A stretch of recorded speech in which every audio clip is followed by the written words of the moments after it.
क्या आपने कभी देवी के ऐसे स्वरूप के बारे में सुना है जिन्हें लोग रक्षक नहीं बल्कि भक्षक मानते थे?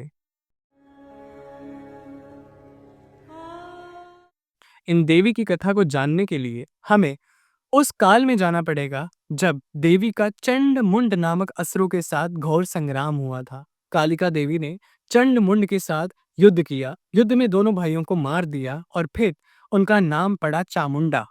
लोक मान्यताओं के अनुसार मां चामुंडा का क्रोध इतना उग्र हो चुका था कि वे साधारण व असाधारण लोगों में भेद नहीं कर पा रही थी। वे खून, मांस की प्यासी और भूखी थी। देवी ने धौलाधारी पर्वतों में आकर अपना डेरा लगाया। जब देवी वहां पर निवास कर रही थी, तब राजा और एक ब्राह्मण ने देवी की उपस्थिति को जाना और ये भी पाया कि ये देवी तो सर्व सिद्धिदायिनी है। उन्होंने देवी से ये विनम्र प्रार्थना की कि आप किसी ऐसे स्थान पर आकर निवास करिए जहां पर साधारण लोग भी आपके दर्शन कर सकें। तब देवी ने उनकी प्रार्थना को स्वीकार किया और उन्हें कहा कि मेरी मूर्ति तुम एक निश्चित स्थान पर पाओगे। राजा ने देवी के निर्देश का पालन किया। देवी की मूर्ति अब उस स्थान पर स्थापित हुई जहां पर देवी सती के चरणों के भाग गिरे थे। जिस स्थान पर देवी पहले रहती थी, उस स्थान को आदि हिमानी मां चामुंडा के नाम से जाना जाता है।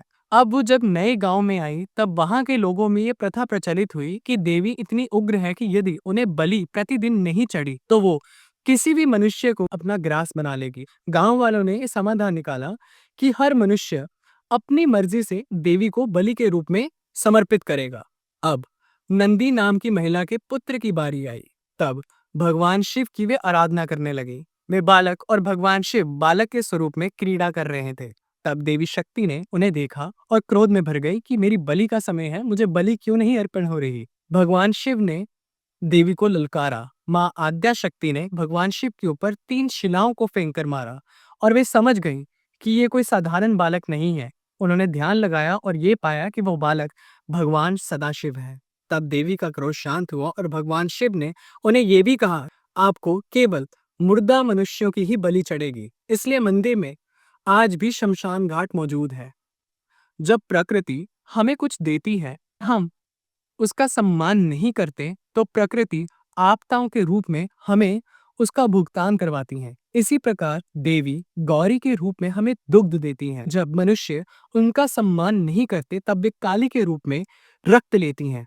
और जिस शक्तिपीठ की मैं बात कर रहा हूँ, माता चामुंडा थी, जिन्हें नंदिकेश्वर चामुंडा नाम से जाना जाता है।